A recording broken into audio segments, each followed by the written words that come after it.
कुछ लोग भगवान के भक्त होने का बहुत दिखावा करते हैं और कुछ लोग बहुत से आडंबर भी करते हैं कि वो भगवान को या अल्लाह को प्राप्त करेंगे। लेकिन एक्चुअल में क्या है, भगवान आपकी श्रद्धा देखते हैं, आपका भाव देखते हैं, आपके सोच कैसी है, आप भगवान को प्राप्त करने के लिए एकाग्र कितने हैं, वो चीज़ें देखते हैं।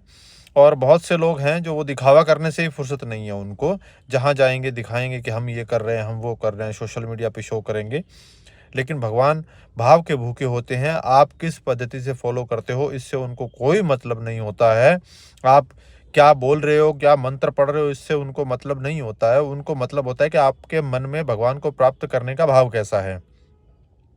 और मैं सिर्फ भगवान के लिए नहीं कह रहा हूँ, आप चाहे भगवान कह लीजिए, अल्लाह कह लीजिए, वाहेगुरु कह लीजिए, गॉड कह लीजिए, कुछ भी कह लीजिए, लेकिन उनको प्राप्ति का जो तरीका है वो मैं आपसे शेयर कर रहा हूँ। आप ज़रूर इस पे ध्यान दीजिएगा। एक एक जो मैं वृतांत सुनाना चाहूँगा, एक इंसिडेंट शेयर करना चाहूँगा। एक बार किसी आदमी ने मतलब भगवान को प्राप्त करने के लिए मन में धारा कि मुझे भगवान को प्राप्त करना है। तो उसने किसी से पूछ लिया कि भाई भगवान को कैसे प्राप्त कर सकते हैं। वो सामने वाला आदमी थोड़ा मजाकिया रहा होगा, उसने बोला ये जो कुआं है ना, इस कुएं में तुम चढ़ो और उतरो। तो वो कुएं के अंदर आदमी ने वही करने लगा।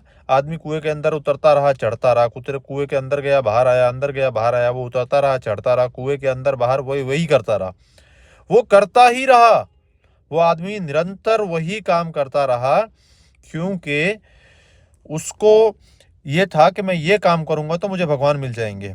और वो करता ही रहा, समय बीतता रहा। फिर भगवान ने सोचा कि अगर ये आदमी यही करता रहा तो ये मर जाएगा, और ये मेरी प्राप्ति के लिए पूरे मन से, सच्चे मन से, भाव से कर रहा है। तो भगवान उसको प्रकट हो गए, उसके सामने आ गए।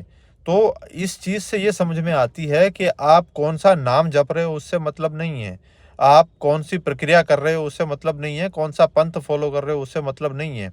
मतलब इस चीज़ से है कि आपके मन में भगवान को प्राप्त करने की इच्छा कितनी प्रबल है और कितना स्ट्रांग आपके मन में भगवान को प्राप्त करने का भाव है। सारी चीज़ें इसी के ऊपर निर्भर करती हैं। अगर आपके मन में भगवान को प्राप्त करने का सच्चा भाव है, सच्ची श्रद्धा है, तो भगवान आपको किसी भी तरीके से फॉलो कीजिए, किसी पद्धति से फॉलो कीजिए, किसी भी पंथ से फॉलो कीजिए, भगवान आपको प्राप्त होंगे और ज़रूर होंगे। इसलिए आडंबर में ना पड़कर मन से, भाव से भगवान को जो है वो याद कीजिए।